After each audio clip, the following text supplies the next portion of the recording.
नमस्कार दोस्तों, आज वकीलों पे नकेल कसने जा रही है केंद्र सरकार और देश भर में वकील विरोध कर रहे हैं। और इस जो वकील एडवोकेट एक्ट है उसमें बदलाव हो रहा है और बदलाव के लिए जनता से सुझाव मांगे गए हैं।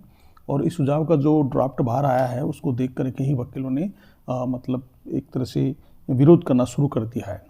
और ये विरोध धीरे धीरे दिल्ली से शुरू होकर के लगभग देश के 14 राज्यों के अंदर फैल गया है।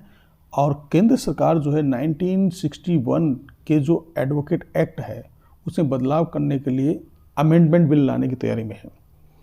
अब लोगों के सुझाव के लिए बिल को फाइनल ड्राफ्ट सामने आया है और इस बात को लेकर के वकील उसका पूरे देश भर में विरोध कर रहे हैं। तो ये BCI यानी कि बार काउंसिल ऑफ इंडिया ने केंद्र सरकार से इस बिल को वापस लेने की मांग की है। अगर केंद्र सरकार बिल वापस नहीं लेती है तो वकीलों का कहना है कि वे देश भर में हड़ताल करेंगे। जो बार काउंसिल ऑफ इंडिया के जो अध्यक्ष हैं वो कहते हैं, मनन मिश्रा, कि वकीलों से उनकी स्वतंत्रता को छीना जा रहा है, उनके विरोध के अधिकार को छीना जा रहा है। तो अब इस बात पे आइए जानते हैं कि ऐसी क्या कारण है जिनके कारण से वकील इसका विरोध कर रहे हैं। तो इसके पहले तो 5 कारण हैं, मूल 5 कारण हैं। उन 5 कारणों को हम जानते हैं। पहले तो हड़ताल और बहिष्कार पर बैन, यानी कि कोई भी वकील जो है किसी प्रकार की हड़ताल नहीं कर सकते और ना ही किसी कार्य का बहिष्कार कर सकते हैं। यानी वकील का जो कार्य है, वकालत है, जो कार्य को बहिष्कार नहीं कर सकते हैं। यानी वकील ना तो हड़ताल कर सकते हैं और ना ही कार्य का बहिष्कार कर सकते हैं। तो नए बिल की धारा 35A वकीलों का या वकीलों के संगठन को कोर्ट का बहिष्कार करने, हड़ताल करने या वर्क को सस्पेंड करने से रोकती है।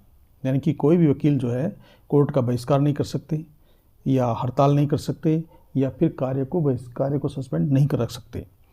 तो इसका उल्लंघन वकालत के पेशे का मिसकंडक्ट माना जाएगा। अगर इसका उल्लंघन करते हैं वकील तो इसको वकालत का मिसकंडक्ट माना जाएगा, पेशे को मिसकंडक्ट माना जाएगा और इसके लिए अनुशासनात्मक कार्रवाई भी की जाएगी। तो मौजूदा व्यवस्था में क्या है? मौजूदा व्यवस्था में यह कि हड़ताल करने पर कोई रोक नहीं है और प्रोफेशनल मिसकंडक्ट माना जाता है, यानी कि हड़ताल को किसी प्रकार का मिसकंडक्ट नहीं माना जाता है। दूसरा कारण है जो है कि प्रोफेशनल मिसकंडक्ट। तो प्रोफेशनल मिसकंडक्ट क्या है? प्रोफेशनल मिसकंडक्ट का वजह से किसी का नुकसान होता है तो बिल की धारा 45B के तहत प्रोफेशनल मिसकंडक्ट के कारण वकील के खिलाफ कार्रवाई के लिए BCI में शिकायत दर्ज कराई जा सकती है। अभी इस दूसरे मौजूदा व्यवस्था में यह था कि अपने वकील को धोखा देना ही प्रोफेशनल मिसकंडक्ट माना जाता था। अगर कोई वकील अपने वकील को धोखा देता है, उसके साथ चीटिंग करता है तो उसे ही प्रोफेशनल मिसकंडक्ट माना जाता था। इसकी शिकायत BCI में होती थी। तीसरी बात है कि कानूनी व्यवसाय की परिभाषा। सरकार ने कानूनी व्यवसाय की परिभाषा व्यक्त की है और नए बिल में कानूनी व्यवसाय जो धारा 2 है की परिभाषा व्यापक बनेगी। इसमें कोर्ट में वकालत की प्रैक्टिस के साथ ही कारपोरेट वकीलों, इन हाउस परामर्शदाताओं और वैधानिक निकायों और विदेशी कानूनी फर्मों में कानूनी काम में लगे हुए जो लोगों को भी कानूनी व्यवसाय माना जाएगा। यानी कि अगर ये भी लोग भी किसी प्रकार का कानूनी सलाह संबंधित काम कर रहे हैं तो इन्हें भी कानूनी व्यवसायी माना जाएगा। मौजूदा व्यवस्था में यह था कि कोर्ट में जो वकालत जो प्रैक्टिस करते थे उनको ही कानूनी व्यवसायी माना जाता था।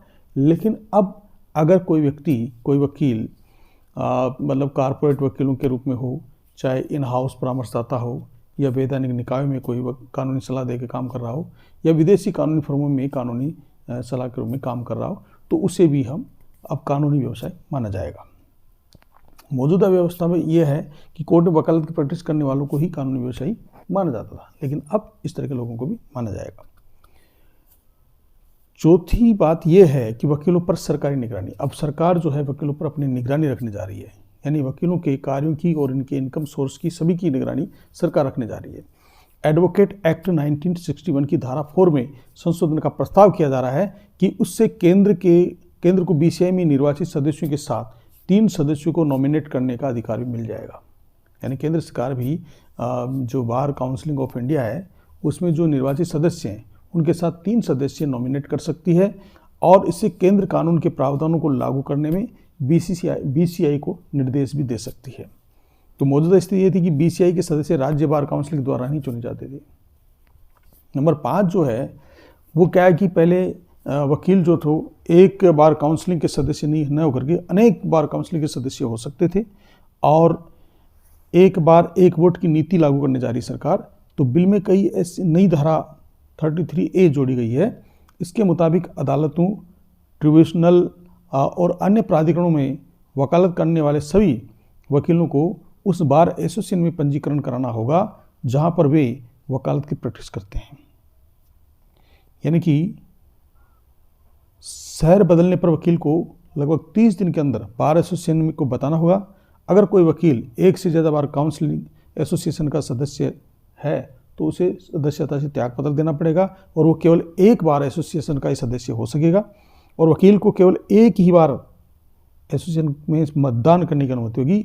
यानी इससे वकील अपनी आज़ादी और वोट के अधिकार को केंद्र सरकार का दखल मान रहे हैं, जबकि मौजूदा स्थिति यह है कि वकील एक साथ कई बार एसोसिएशन का सदस्य रह सकता है और साथ ही सभी में अपने चुनाव के दौरान वोटिंग भी कर सकता है, लेकिन अब केवल एक बार एसोसिएशन का सदस्य बन सकता है और उसी में वोटिंग कर सकता है, सभी वोटिंग नहीं कर सकता है। तो दोस्तों, आज हमने जाना कि वकीलों के ऊपर सरकार किस प्रकार से नकल कसने पर आमादा है, यानी कसने जा रही है, ताकि वकील जो है अपने कार्य को सुचारू रूप से करे और जनता को इसको ज़्यादा से ज़्यादा इसका लाभ मिल सके। तो यही स्थिति जानने के लिए हमने आज ये नया वीडियो बनाया है। तो जाने से पहले हमारे चैनल को सब्सक्राइब जरूर कर लें। आज के लिए इतना ही, कल फिर मिलेंगे नई वीडियो के साथ। तब तक के लिए नमस्कार, जय हिंद, जय भारत।